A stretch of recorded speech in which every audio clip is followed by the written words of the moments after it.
system on fire. Military science fiction podcast. Untold stories every Wednesday. Military science fiction podcast.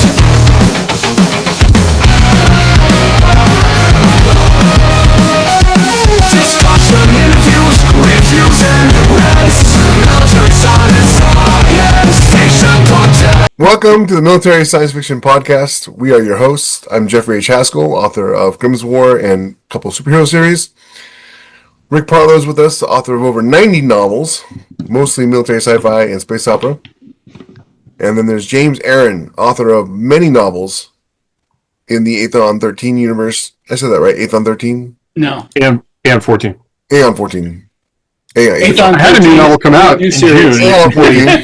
Yeah, that's okay. Aeon14.com. And at some point in the future, a Grimm's War spinoff. It's coming. It's rapidly. I think we're at the midpoint now, but it's becoming a thing. And today we are talking about planning for the future and all that entails, whether that's business planning or planning your monetary future or planning for your eventual utter demise. Those are the things that we're all talking about. The funny thing is the reason we're doing the subject is we were trying to figure out what to talk about. And I recently, this year, got really big into investing. James is doing estate planning for his mom.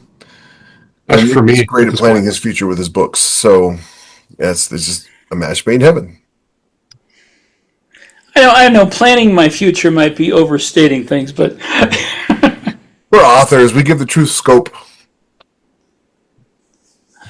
I feel like quoting Mal from Serenity. I have a way. Is that better than having a plan? Well, I think it is actually. If we were going to start talking about financial planning, because I mean, Rick, maybe. Well, we all have different situations, but I mean, one of the biggest lessons that I learned when I was writing full time was actually from talking to real estate agents that their money would come in, typically, they would get a large sum of money and then they'd have to make that last for at least 90 days typically. So they'd have to plan on like a 90-day to 180 to even a year-long basis, which is very different than the way that I had ever done, financial planning or budgeting or anything like that. Like when I've had jobs where I got paid bi-weekly. And so that was even a really different way. Like right now I get paid monthly and then royalties come in typically monthly. So I'm lucky that the royalties are just kind of a nice to have on top of that. I mean, there are months I can pay my mortgage with that, and that's awesome. But it's just a very different way of thinking about things. I think when you're self-employed and you need to just look at your budget in a whole different way, which a lot of people, when they talk about making that move to being, writing full-time, they totally forget the fact that you are becoming an entrepreneur and you are also need to approach your finances as an entrepreneur. Like you are in control of how that money is going to work, and you got to think about the future with it. So real quick, before we get any further in this conversation, I just want to preface this. We are not lawyers or CPAs or financial advisors. None of this is legal advice.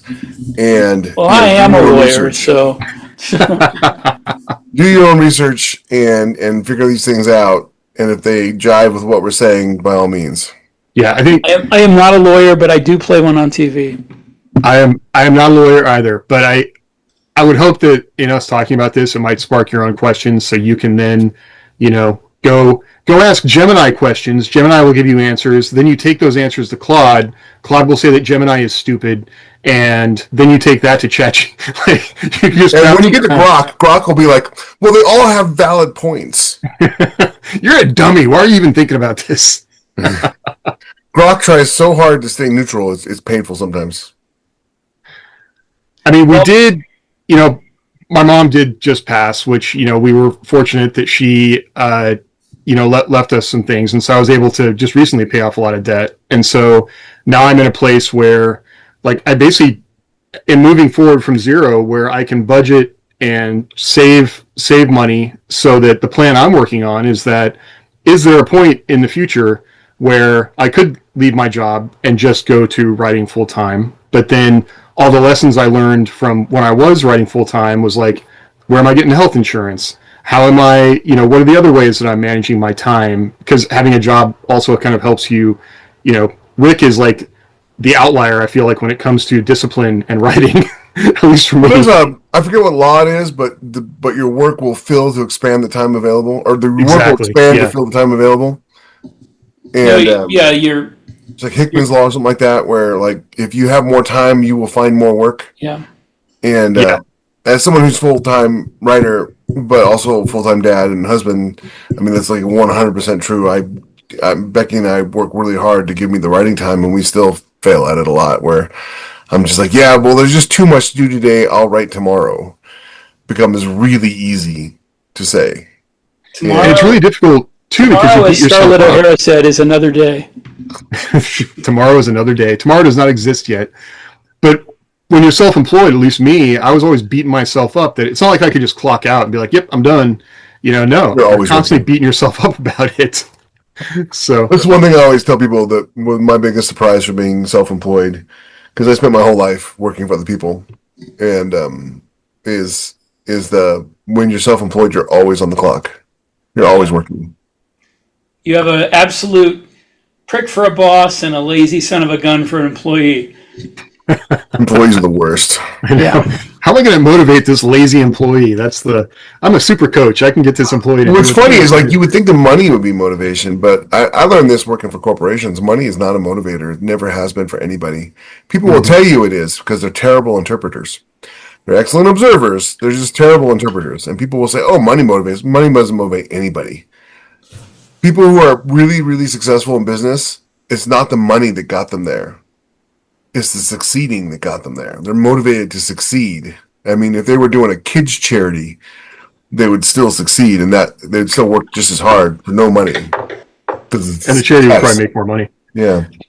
So, I want to talk a little bit about investing for the future, because I feel like I'm really a good example of someone who basically went their whole life without really investing or paying attention to investments, and now at the end, does he see the truth?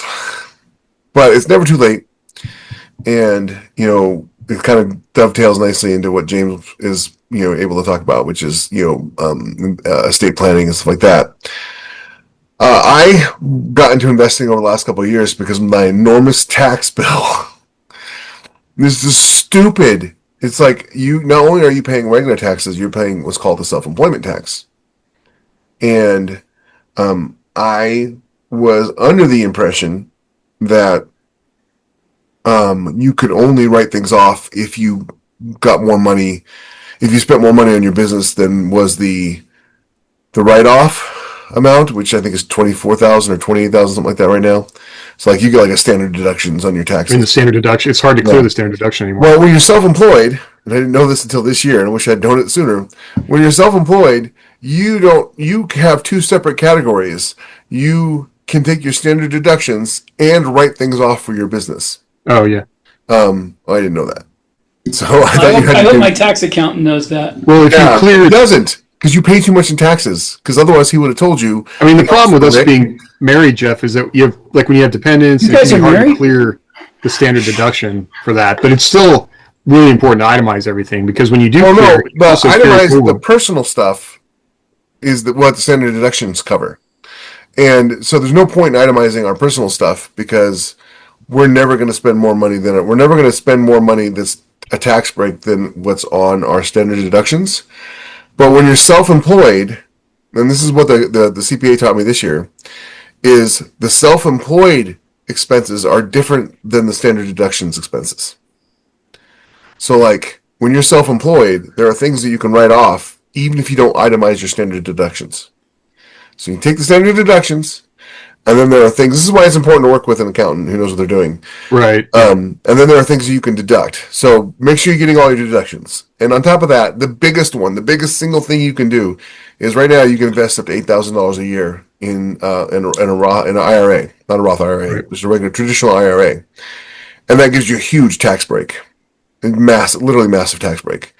So I brought my taxes down to a much more manageable amount by investing as much as I could. Now, normally my excuse was, well, I need all my money. Well, if I'm going to invest that money and not save it for 20 years, or give that money to Uncle Sam, I'd rather just invest that money and not save it for 20 years than to give it to Uncle Sam. Because he's not my uncle. I believe didn't we find out that I was not eligible for that? No, you are. Beth was the one who had to do it because she had all the stuff. But you guys need to investing $8,000 each in a traditional IRA. I don't believe that we were eligible for that. Well, it changes every year. So for let's see, up to 20, like if you're over age 50, you can do 8,600 per person. Yeah, up from 8,000 in 2025. So that's even new. Like that's why next year, next year's even more. So no, you're eligible for it, buddy. But my point is, look at all those things you can do because you can take a tax bill that is enormous and you can bring it down. And it's in one respect, it's kind of nice to be paying that much in taxes because it means that you're doing really well. But on the other hand, I need that money. So plus it helps you save for the future, and I'm 53 now. So in 8 years, right? 7 years, 7 plus 5, 13 years, I'll be able to take that money back. So, but if you're like in your 30s and you're doing this every year, you'll quickly get to a place where math will take over and you'll have a nice cushy retirement. So if you're making over $100,000 a year right now and you're in your 30s or 40s, you need to be putting money away every month into an IRA so that you can have that money compounded over time. So it's just really important to look into stuff like that and to see what you are, and don't just blindly accept your accountant saying, yeah, you owe $35,000 in taxes this year. Oh, I was right. You can only contribute directly to a Roth IRA if your income is under a certain level. Yeah, I meant a traditional IRA is what we're talking about though. Okay. Yeah. And the math is different whether you should do a Roth or not. And one thing I wanted to note, being younger, a huge mistake I made when I left. I was a manager for Target for 5 years, and I left, and I got the 401k rollover. They basically just issued me a check, and at the time I was going through some legal stuff, and I needed that money, and so I used that money to pay for that. Well, I was not tracking the fact that you're going to pay upwards of, I think it was almost 40% in taxes that I ended up owing on that money, and that was a mistake. There are probably other ways to get that money. But the other thing I learned too is that the IRS was not nearly as scary as I thought they were going to be. Like I went and talked to this, ancient lady who helped me because it was the first time I'd ever made a mistake like this. I was able to do a payment plan, no interest, and I paid it off. But it's very weird to be in a place in life now where a lot of those decisions are like the seed that I did not plant, 15 years ago has not grown. And so I look back on what that money might have been if I had rolled it into an IRA, and especially over the last 5 years. Yeah. I could be leaving my job sooner. YouTube is trying to ship me so many retire at 55 videos, and a lot of it comes back to health insurance. But you have those options when you make those decisions earlier and have a plan. And also for a traditional IRA, if you make over a certain amount of money, it is not deductible from your taxes. I knew that I was right about that. Well, that's why it's up to a certain amount you can deduct. No, it's up to a certain amount. If you make over a certain amount of money income per year, you can't deduct your contributions to your traditional IRA. No. Any contributions. Because usually the tax system is more progressive than that. I haven't touched that. It's up to a certain amount. I knew that when I looked at it, originally when you suggested that, I was like, yeah, I can contribute to a traditional IRA, but it's not going to make my tax burden lower. I mean, you're in the realm of like maybe spinning up an S corp and doing some other things. I think the challenge is Beth having a regular job. Well, let me get into that because a lot of people talk about S corps, and since we're doing financial planning, let me address that. A lot of people suggest S corps and LLCs for self-employed people like writers, and it tax-wise it does benefit a lot, but don't be fooled. There's a lot of work you have to do it, and either you are going to do the work or you're going to pay somebody else to do the work. And if you pay somebody else, you had better be sure you're saving more than you're paying them. Because it's not cheap and it's not easy. You have to basically open up a couple of different bank accounts. You have to really save the money, you have to buy your car with the bank account for your business. Right. You have to pay yourself and possibly your spouse a salary out of the money you take in, and then you have to send yourself and your spouse W-2s or W-4s.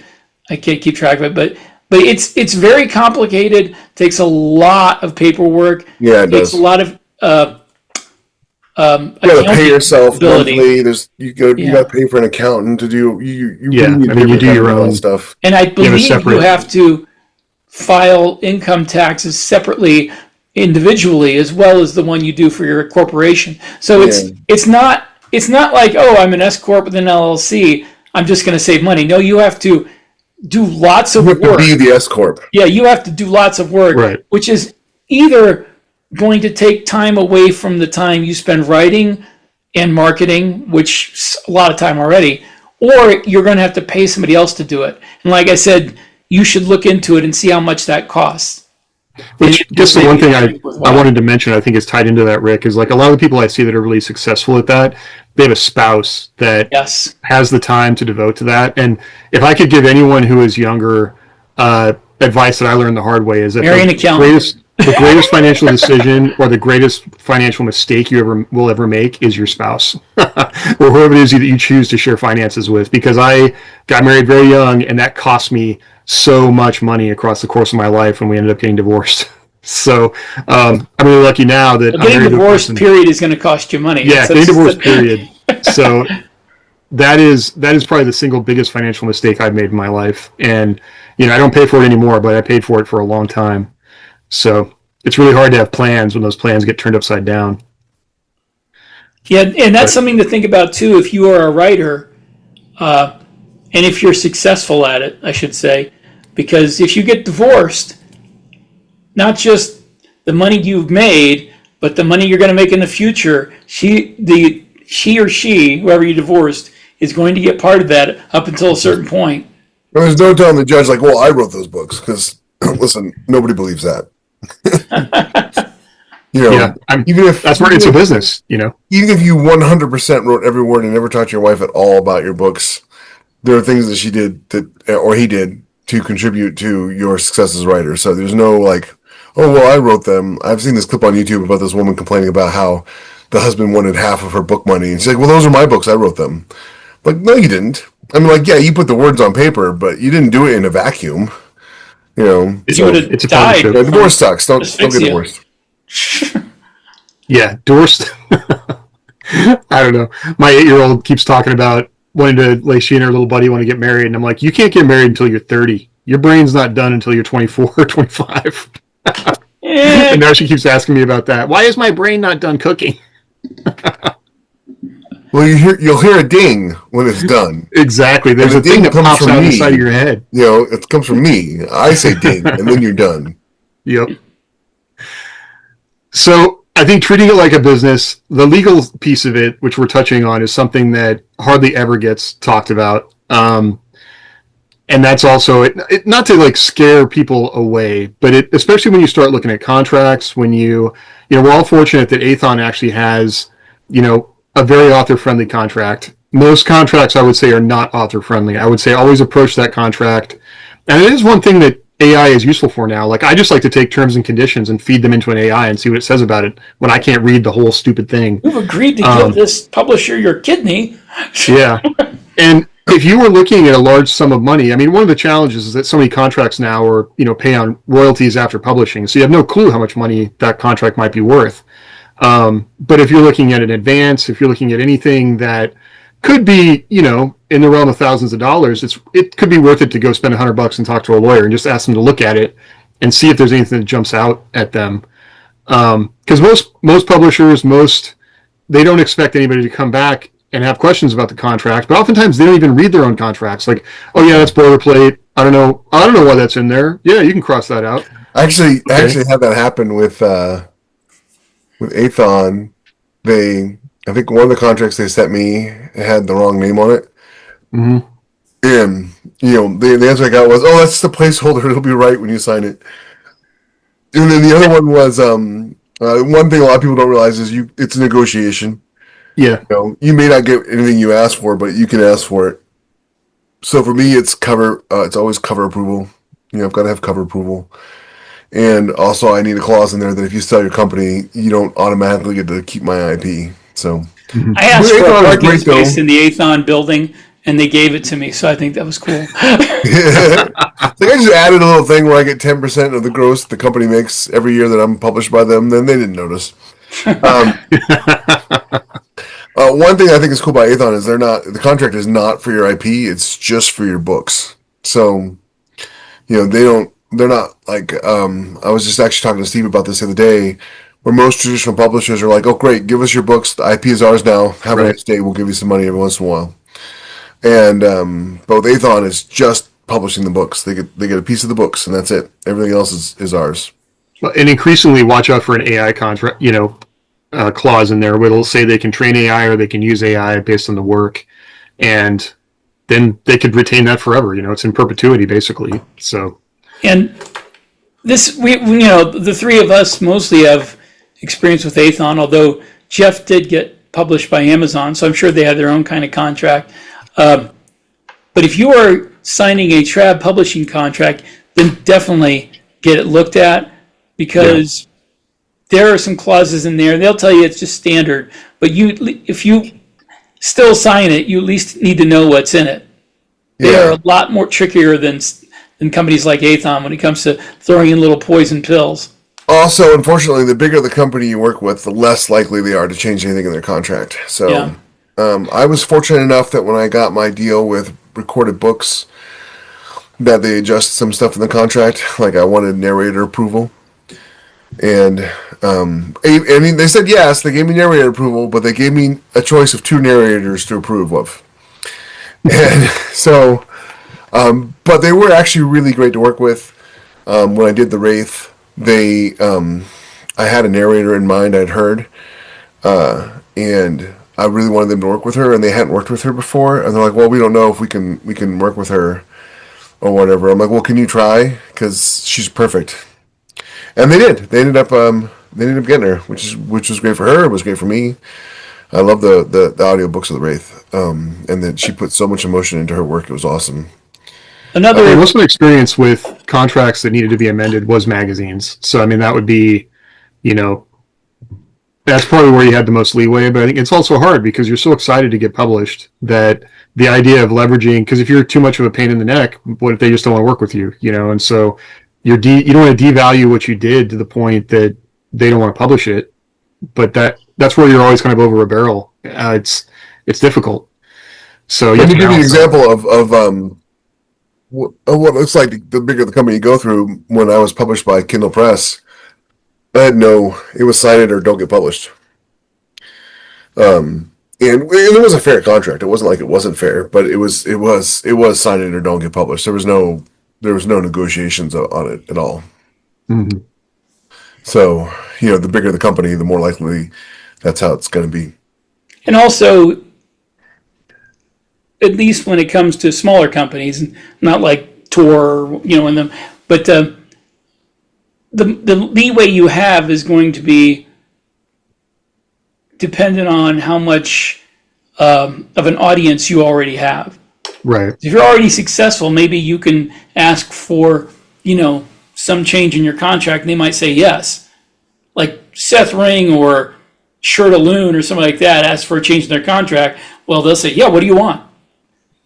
If you publish 2 books and they've topped off at like 10,000 in the store, then no, you just take what you can get.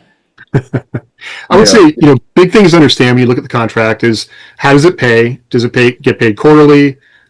What information do they give you about those payments? Can you request that at any given time? Is there a sunset clause? That's a big one. So if after a certain point the book isn't making a certain number of sales per year, can you get those rights back? And that way you don't have to go back and ask for that later, or if editors change, then that's one problem with publishing is the person you were talking to, next year won't be there anymore. And so all you have then is the contract to try and go back to and be like, well, you guys told me this, this is what I had. And make sure you can get the rights back if at all possible, because that way then you can do something with the book later if the publisher isn't. Because there's nothing more frustrating talking to writers who, super exciting. They had a deal with, this publisher back in the day. It was, and now that publisher still owns that book, and they would like to finish the series because the publisher didn't want to finish it, or they can't do anything with it. It's just gone, and they have to go do something new, when they could have maintained that momentum. There was a series of books I was reading back in the mid 2000s, maybe up to around 2010 ish, and the publisher put out the first 3, I want to say, as paperbacks, but the last one they did not want to. I guess they weren't making enough money, so they did not want to publish it. And somehow the guy managed to get it out as an ebook. And it's one of the first ebooks I ever bought because I wanted to see the end of the series, and that's the only way you could do it. So that's one of the first ebooks I ever read. Mm-hmm. And also publishers were very wildly. I remember Elliot Kay gave an interview. He wrote a really fantastic military sci-fi called Poor Man's Fight. And if you've never read it, you should. It's freaking fantastic. And the first 3 did really great. 47 North picked him up. They gave him new covers. They did some editing. They republished it. I think he sold 250,000 copies of the first book in the first year with 47 North. And then they just decided to stop advertising it. And for whatever reason. And when it came time to publish the 4th book, they weren't interested. And he's like, okay, well, you've got my first 3 books. So if I publish a 4th one, if I self-publish a 4th one, I have no control over sales or price reduction or advertising or anything. And but he went ahead and published the rest anyways, just because he really loved writing the series. But you got to remember, if they control the first 3 books but not the rest, you're never going to be able to advertise it as well or do as much with it as you could have. I mean, I have friends who have run advertising against their own books that a publisher did because the publisher wasn't doing anything to support the book. And I mean, I talk about throwing money away and having no idea what impact it has on anything. But yeah, it can be very frustrating. And since you were talking about how you get paid and what intervals, that's something we should address in depth too, because particularly with smaller publishers and the hybrid publishers, it's going to vary wildly how often you get paid. Trad publishers pay you basically quarterly, or some of them do it twice a year, but a lot of them do it quarterly. Aethon pays you quarterly. I've only gotten one for our paper books. Yeah. And it may be different with them. Like I said, traditional trad publishers sometimes pay twice a year. And then you get somebody like Variant who'll pay you monthly. But also, I don't know what Mal Cooper did. Monthly. I get paid monthly. So you get different publishers who will pay you differently. You need to take that into account when you are budgeting things. You also need to take into account that you're not going to get paid for the book that just came out for probably 3 months. I mean, and that's assuming you're getting paid monthly. You're getting paid quarterly, it may be 4 months. Yeah, it all depends on when it was published. If it falls between quarters. Yeah, because you don't get paid from the publisher doesn't get paid by Amazon until 60 days after the book has been released for the first month. So you're not going to get that money. Probably if he pays you monthly, probably another 30 days after that. And then if he pays quarterly, you might not get paid for 5 or 6 months. So that's something to take into account. If you see your book is like taking off and it's way up in the hundreds, you're like, oh, I'm going to get a big paycheck. Well, yeah, but when are you getting that big paycheck? Don't start spending that money until it comes in. Yeah, for sure. And make sure you do your math right, because you don't want to be like, okay, I'm going to get this money in October, so I'm going to plan for it. Then October rolls around and it's oh no, you were off by 3 months. Yeah. It's just, oddly specific example. This is what I have done. This is more for people who are full-time authors who are counting on the money from being an author for, paying off significant debt. On the flip Budgeting, side, budgeting, oh yeah, budgeting a quarterly payment or a biannual payment is going to be challenging for somebody who's worked a regular job where they get paid every 2 weeks for their Yeah. whole Yeah. life. on the flip side, I really like being paid in 3 month increments because one of the things that I do is I go in as soon as I get paid and I pay all my standing bills, my phone bill, my insurance bill, my water, city, rent, all of it for the next 3 months. It's all paid. So the only thing I have to pay out of pocket at that point is gas and groceries. And I like having that sense of security of like, okay, well, I have at least 3 months I'm going to be living off of here. I really need to buy a house so I can. Something to So think about if too. anybody here wants to contribute to Jeff's house fund, We got to do a Kickstarter. When the money comes in, maybe this is shady. I don't know. I have done it. Screenshot all the bank accounts that show the money in the bank account, or print off a PDF that shows where. So you've got actual hard copy. You've got a PDF of everything when that money was there. So then, if you're in a place where I got to show a landlord this, or I got to prove proof of income for something, or I need to, like a mortgage loan. yeah, I mean, it's harder with a mortgage loan because they're going to look, I mean, they're really going to dig, but depending on what you're trying to do, now you have some kind of paper trail that shows I do make money. Because that can be the hardest thing when you're in a dip and now I need something so that I can prove, I have to make payments, whatever, when my job is not paying me consistently. And that's a way that you can do that. And you got to, think ahead to that. They don't want to hear that you're a writer, unfortunately. I mean, I don't know, Jeff, your experience might be different, but anytime somebody hears self-employed, I feel like they just really start digging into my finances.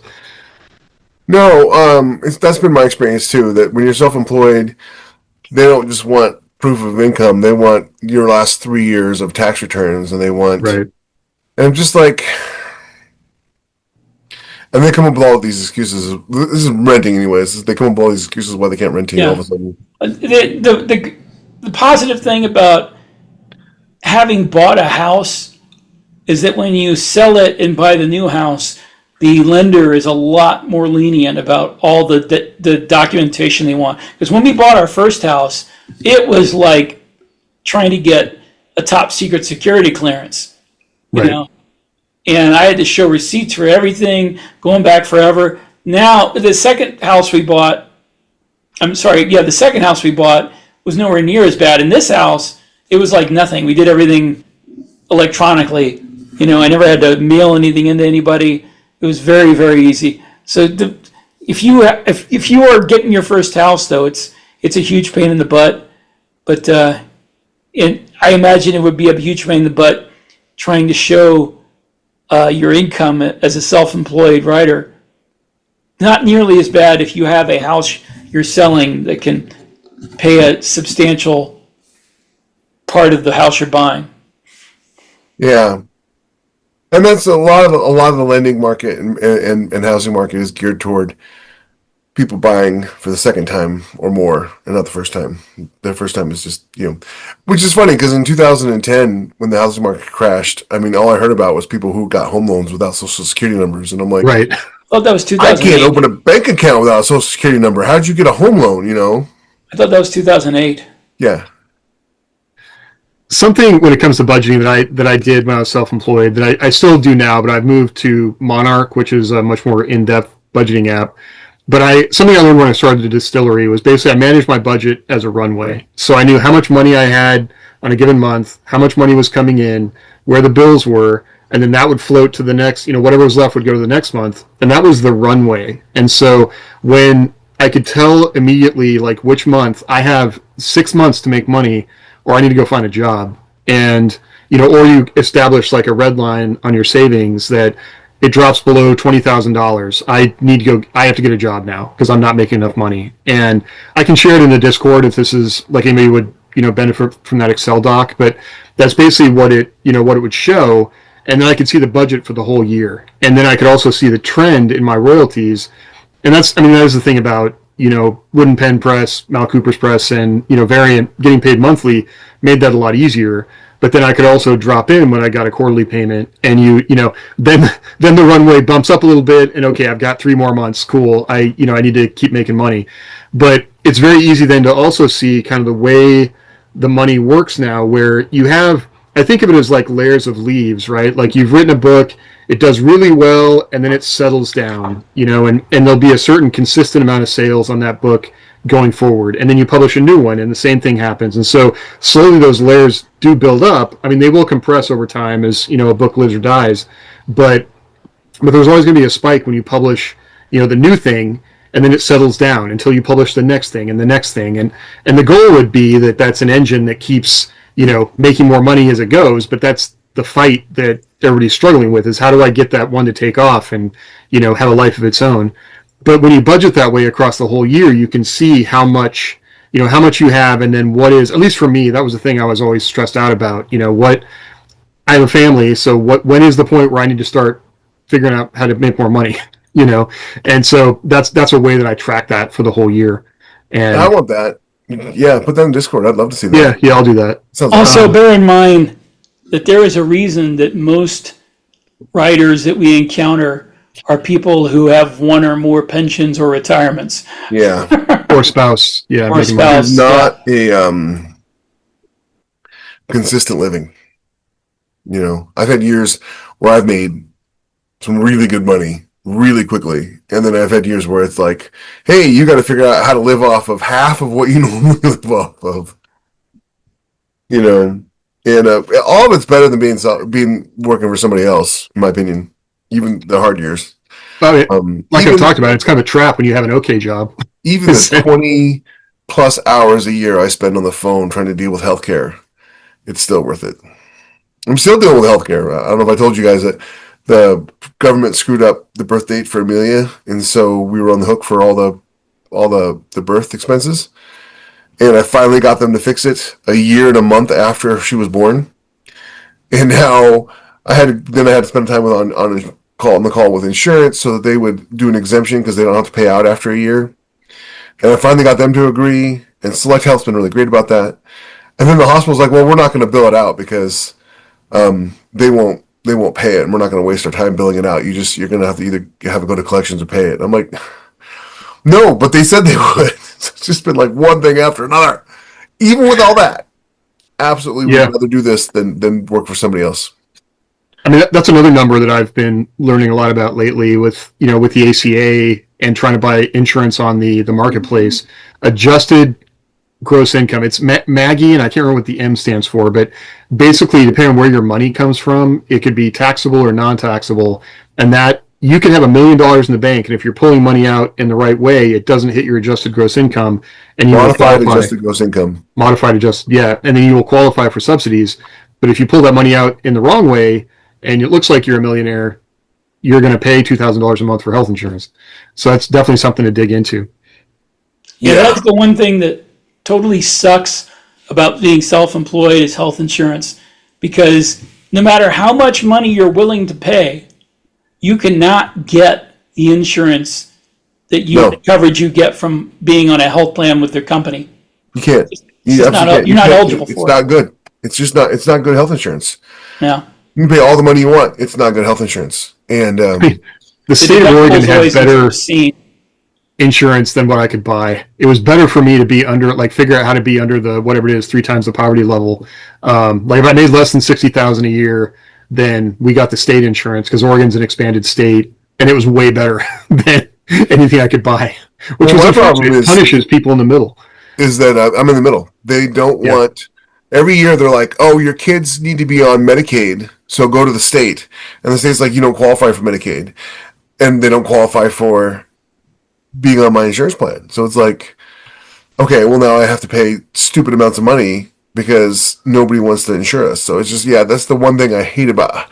I love the old system. I could just go to an insurance company and be like, I would like insurance. And they'd be like, sure, here, pay this much money per month.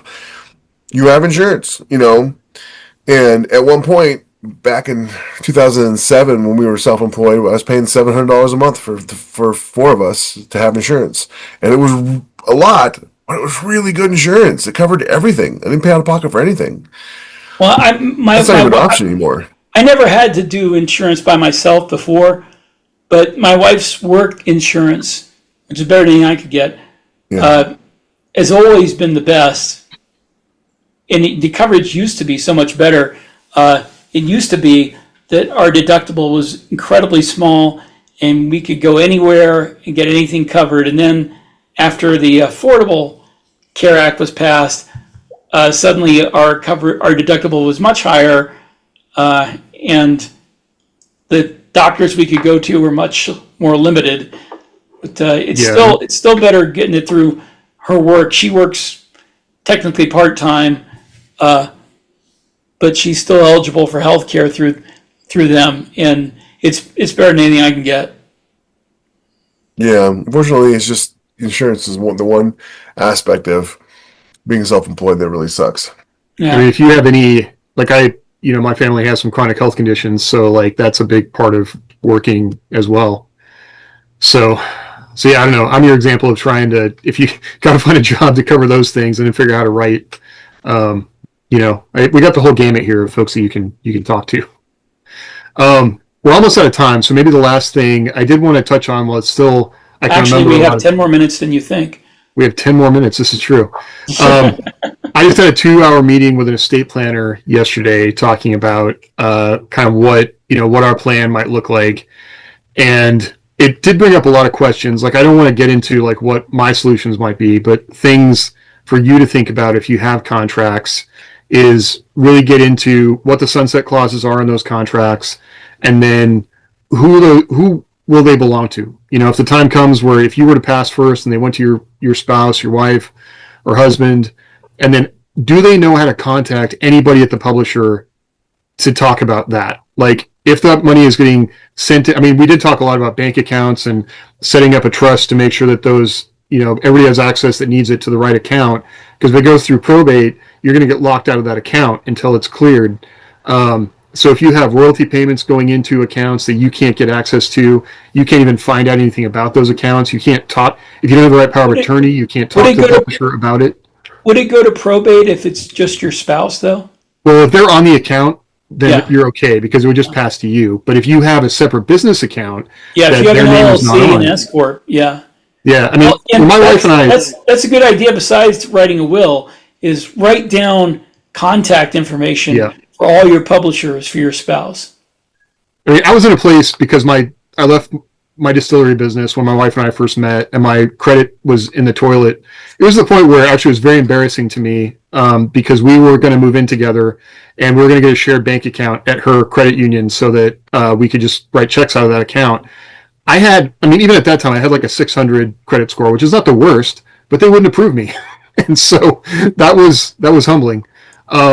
But I was really still worried about creditors coming after me. So there were a lot of things that we totally separated so that like money could go into her. Like we could still potentially do things in her name so that, her credit would not be damaged by my issues until I got all that cleaned up. But that started a thing where now like she has accounts, which is fine with me. I think people should do that, but I don't have access to those accounts. So if something happened to her, any money that is in there would have to go through probate before I could get any access to it for our kids. So that's definitely something to think about. Like really think about like what would your spouse do if you're not here anymore to log into your bank accounts, to get access to bills, to, I try to do all these things with like 1Password and different like password managers, and my wife just doesn't, it does not sink in. And so I print all that stuff out and I keep it in a file cabinet so that she can find it there. But two-factor authentication still kind of like, I don't know what to do about that. So I've thought about actually having an old Android phone that I make sure she can log into, that I keep the two-factor authentication up to date on. So if something happened to me, she could send an alert to that. But I don't know. It's a constantly changing target these days. But I think thinking through those things, like any contracts you have, what are the terms of those contracts? If they did pass to a child or a spouse, and Aethon has all these cool new multimedia clauses in the contract that maybe the book didn't do well in print, but then it takes off in audio or comic format or whatever. That's not anything that you foresaw before it happened, and now how are they going to deal with that? So that's definitely something to think through. While you're looking at the contract, and even now, like I would pull out those contracts, figure out where you are in each of them, because you'll be in different places with the contract, right? If it's not a series contract or multiple series, where you are on the timeline. Like you might be in a place where you could ask the publisher, are we at the sunset clause period? Because I just wasn't thinking about it. Has that book sold less than whatever it was you stated, 300 copies, 100 copies in the last year? Oh, I can get the rights back on this book, and then they have a lot more freedom to do things with it if something was to happen to you. So I think those are all things to think about when you go talk to an attorney. And I think it's definitely money well spent to go talk to them, as you make your plan. And, I used Claude. It was kind of funny. Like I started with Gemini, and Gemini seemed like, oh yeah, blah, blah, blah, do this and this in the state of Oregon. And then I take that and I cut and paste it into Claude, and Claude is like, this is terrible. You are giving yourself like all this tax exposure. And Gemini, it could tell Gemini wrote it. So it's like Gemini is stupid. But it gave me, like, I distilled all that down into a good list of questions that, Claude kept wanting to insert paragraphs of garbage. And I just said, give me a bullet point list. And then I wrote my notes on that and sent that to the attorney. And, he's probably flattering me, but he's like, these are good questions. And, we went through each of them. And that was very helpful to try and make sure I captured everything, And then I always ask everybody when I do something like this, is there a question that I haven't asked you that I should be asking? Because sometimes it feels like, especially at the end of a 2-hour marathon session of talking about this very, for me, draining stuff, they just forget to mention something. And so, they're the expert. You're paying them. So get their expertise that you didn't know. You have the blind spot and didn't know to ask. So that would be my biggest advice walking away from that right now. I don't know if you guys have any other legal stuff that you've looked into recently. Your state really matters. Like what state you're in really matters. So don't forget to check and make sure that whatever law you're trying to get around or use is applicable in your state. And it's something you might want to consider.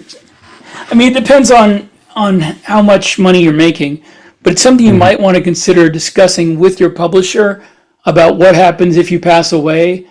If they might be interested, for example, in buying out your IP, paying your spouse a lump sum. Because unless you have somebody in your family who's going to continue to publish under that IP, without marketing and advertising, it'll probably be worthless. So if they want to like ghostwrite you in the future, you could say, well, how about giving my family, a lump sum payment if I die? Right, something I've thought about, it's kind of weird in today's world. Like I knew Kate Wilhelm, who was Damon Knight and Kate Wilhelm, who started the Clarion program, lived here in my town. And so I got to workshop with Kate Wilhelm.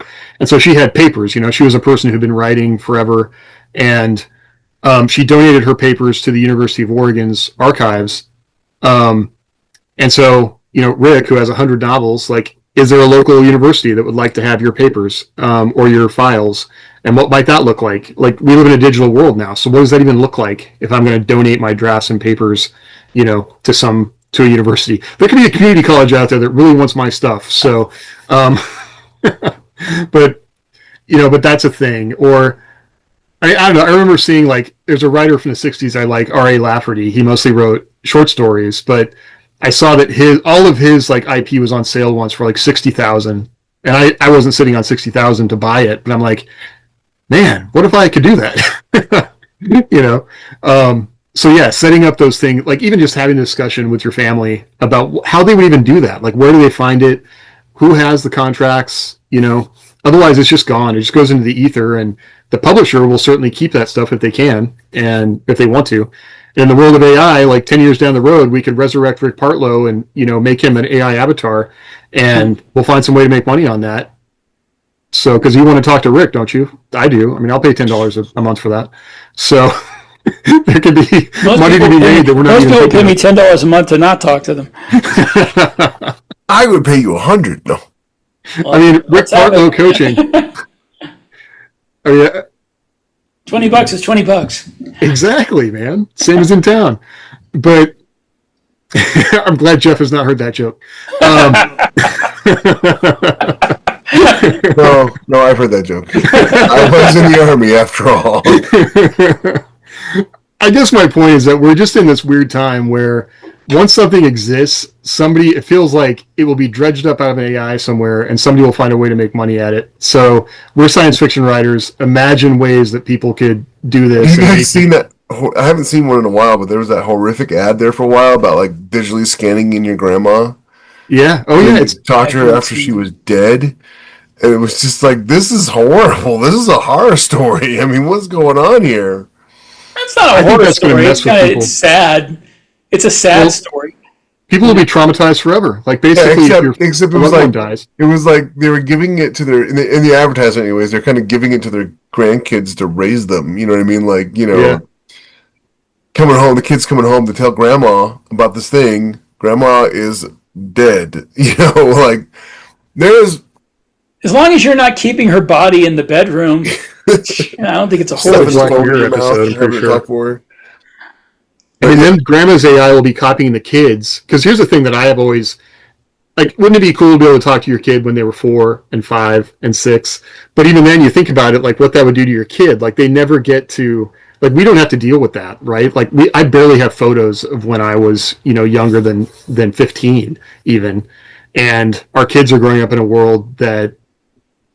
I don't know. This stuff will never go... This is a whole digression. I mean, that's already a thing where people's stupid decisions when they were young are undying. They're ever present on the internet digitally, and partially that's their fault. Partially it's their fault for recording it, but on the other hand, we would have probably recorded it when we were young if we had that available. Yeah, I don't want to sound like a Luddite, but an EMP that wiped out the internet would not be the worst thing ever. It would be for us because we wouldn't have a job anymore. No, I'm gonna speak for yourself. I'm in bookstores, man. I'll be a wandering bard. Go back to writing zines. The thing I try to do, which sometimes people think is, morbid, but it is something I picked up in the Army. Like maybe it's an anxiety I have, but I do think quite often about what happens if I die. And so, like, especially like what happens in the exact week. And I just, went through this with my mom. But, what does my wife do if I'm not here and she can't log into anything, or she can't get hold of a bank account, or she doesn't know even who to call, to let people know that something happened? I went through this with my brother, and I bought a notebook recently, and I've been just going through as I remember, like, oh, hey, I have this account over here, and I'll write down the account, address, name, password. And in the event of my timely demise, she'll have that to at least look through and have some help. Being able to pull a credit report on, like I'm trying to get my dad to do it because it would be helpful, but just creditkarma.com, just to be able to see all of the accounts that he has. I had done it with my mom to help her, and it made it a lot easier to manage her. So I just knew there were no other accounts floating out there when she went into memory care, because that was always my big worry, was that her identity would be stolen somehow and they'd find a way to, tack bills onto her. What's the name of the website? Creditkarma.com. I guess it's the same. Karma with a K. And it's owned by Intuit now, TurboTax.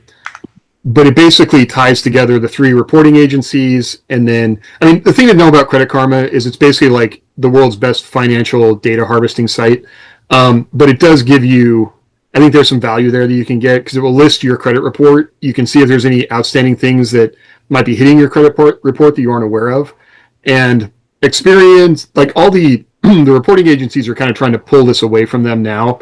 But you can still, on Credit Karma, if you see something that you want to dispute, you can dispute it right there. And, I got hit with bills from the distillery later that I had to go through the whole process of disputing it and doing all this stuff. And it was really helpful with that. And then even like printing out template letters I could use to send. But it's a really good way to find out if you have things that are hitting your financial life you might not be aware of. Sounds like it. Yeah. Well, we have gone over a lot of ground there. Never did get to like planning your career ahead, but I know that's the next show. Yeah. Part 2. Yes, part 2. Part 2. Like and subscribe and share for part 2. Yes, if you get anything out of these podcast. Liking is good. Subscribing is better. The best thing you can do is share it with other people. Yes. Books. Buy our books and share them. One of the guys in the Discord is constantly like, "You guys are just giving this stuff away for free?" I'm like, "Well, yeah, man. Our goal is to help other people be better." And listen, there's no of all the people I've helped over the years, very few of them actually take the advice that we give them. It's you can lead a horse to water, but you can't make it drink. And I never understood that statement until I became a successful author, and I'm like, hey, I can show you how to be successful, and have people go like, no, thanks, man, no, I'm good, brah, I'll do it my way. Let's think about writers, right? We're all special snowflakes. Yeah. So, and you're not, but you're not a special snowflake. That's the whole thing. That's the whole point. I know. Readers do not want special snowflakes. They want somewhat special snowflakes, but they want the same snowflake but slightly different. Come to the Discord because, like we were saying, this is an incredibly complicated subject and it changes, and I probably said something wrong. So there are people on our Discord who have incredible wealth of knowledge that incredibly knowledgeable, and so I'm happy to be corrected and to talk more about it because that's the only way that we learn. Like, this world is complicated. So come check us out in the Discord. If you live in Canada or Australia and you're watching this, none of this applies to you. So in general, Canada, your financial future is they're going to give you a made button, and when you're ready to retire, you just press that button. Well, I guess they don't have to worry about the health insurance, or maybe, I don't know. I'd be curious to hear about how they deal with it in other countries, because I know it's not as easy as it's made out to be. So no, yeah, but it's the whole thing is it's easy as long as you are one of the majority who have usual problems health-wise. Yeah. If you're one of the outliers who has unusual problems, everything gets so much harder. Yeah. I don't know. I love to hear about the other countries too. So anyway, check us out in the Discord. The link is in the show. If the link should be perpetual, if for some reason it doesn't work, please message one of us and we'll get you the fixed link. And thanks for hanging out. We'll definitely do a part 2 about actual future planning, because the other piece of this is that there's only so much time, right? So what are you going to do that both hopefully makes you money and is a thing that you want to do? Because we could all be writing romantasy and working on our, scenes that might drive romantasy, but I don't want to do that. So I just love to see Jeff's face. At least not for publication. All right. We'll see you all next time. Later.